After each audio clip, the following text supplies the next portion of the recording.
This is a CBS News special report. I'm Scott Pelley. Good morning. News is breaking out again this morning, and President Obama is about to talk about it. He's in Newport, Wales, at a summit of the North Atlantic Treaty Organization, NATO. In response to Russia's military incursion in Ukraine, the allies have agreed today to set up a rapid response force in Eastern Europe to deal with any attack on a member nation of NATO there. We should point out Ukraine is not a member of NATO. At the same time, a ceasefire was announced in the war between Ukraine and pro-Russian rebels due to take effect at 11 a.m. Eastern Time about 47 minutes ago. Also at the summit, the U.S. said it is putting together a coalition of 10 nations to confront the threat from the Sunni terrorist group known variously as ISIS and ISIL, and operating in Iraq and Syria. That is the group that has beheaded 2 American journalists. The coalition would not be providing ground forces to that effort.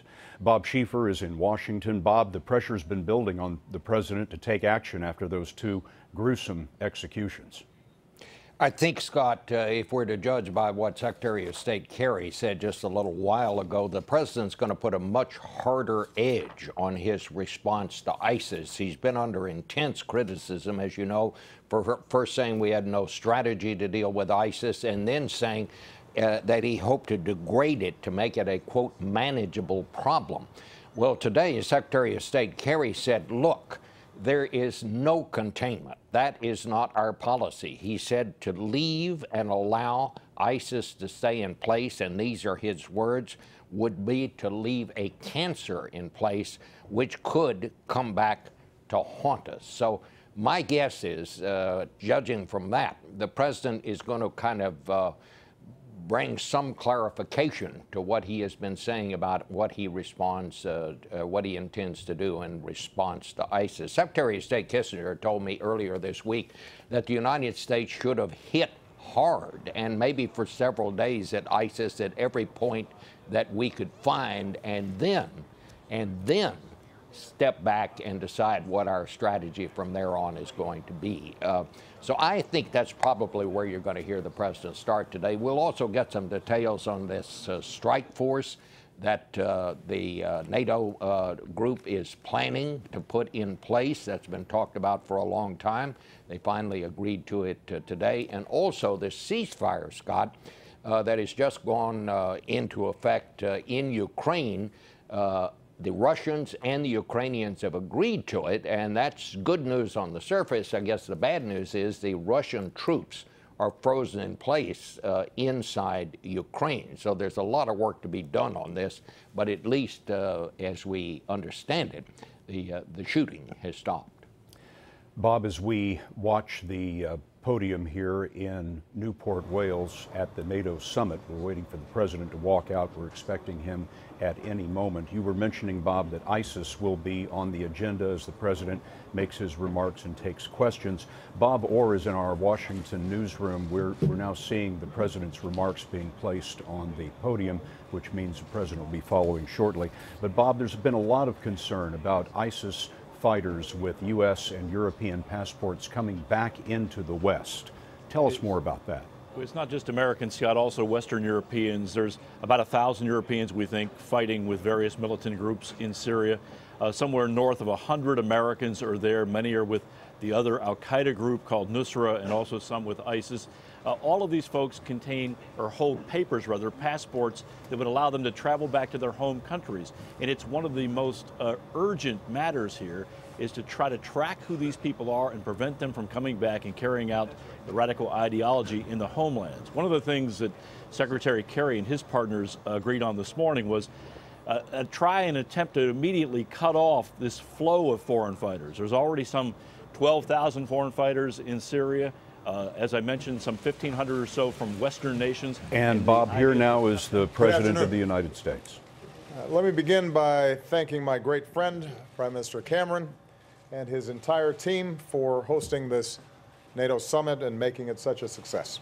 And I want to thank the people of Newport and Cardiff and the people of Wales for welcoming me and my delegation so warmly.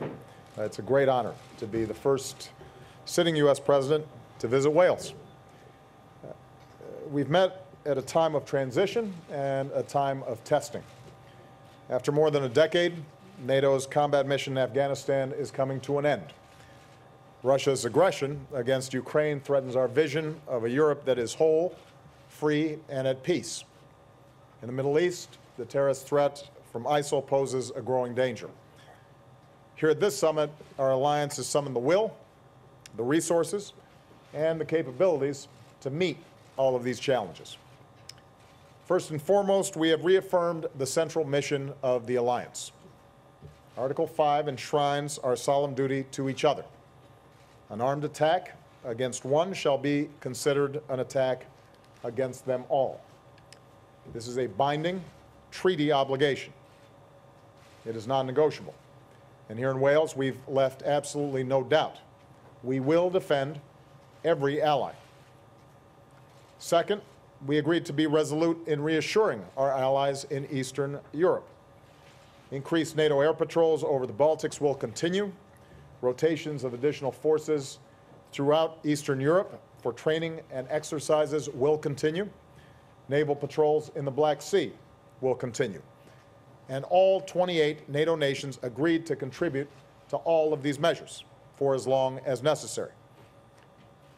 Third, to ensure that NATO remains prepared for any contingency, we agreed to a new Readiness Action Plan.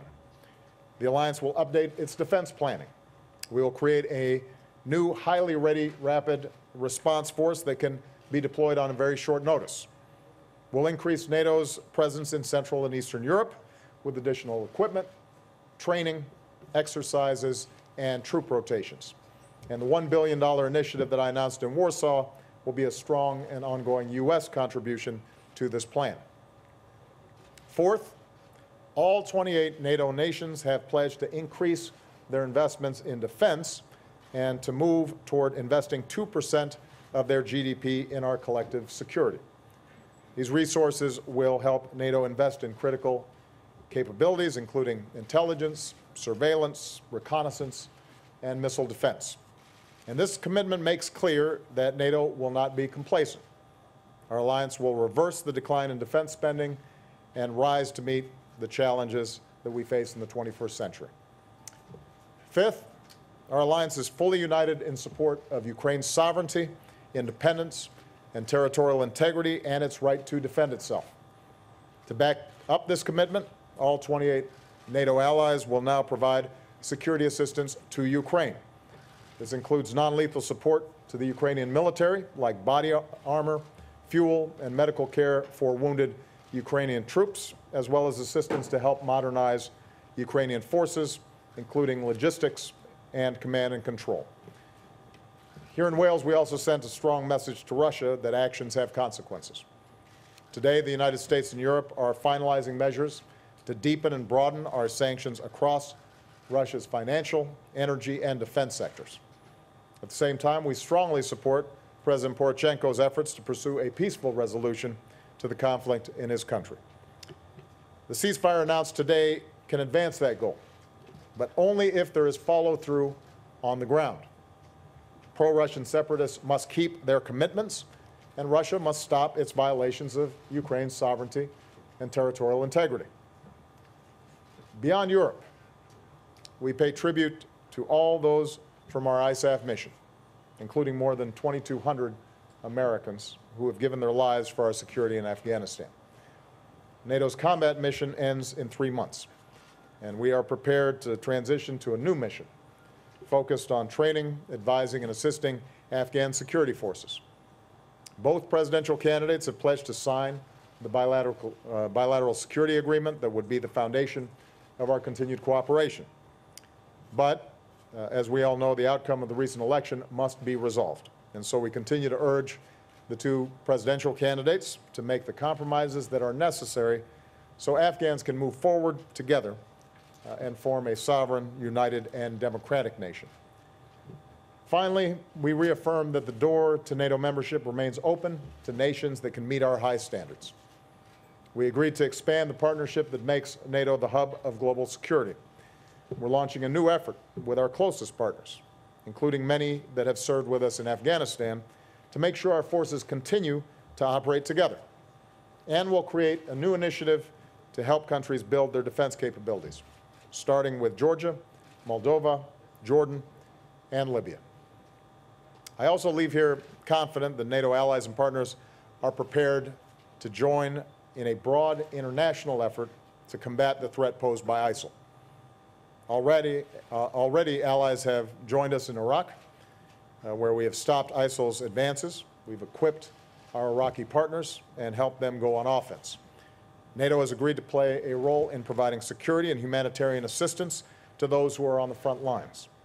Key NATO allies stand ready to confront this terrorist threat through military, intelligence, and law enforcement, as well as diplomatic efforts. And Secretary Kerry will now travel to the region to continue building the broad-based coalition that will enable us to degrade and ultimately destroy ISIL. So taken together, I think the progress we've achieved in Wales makes it clear that our alliance will continue to do whatever is necessary to ensure our collective defense and to protect our citizens.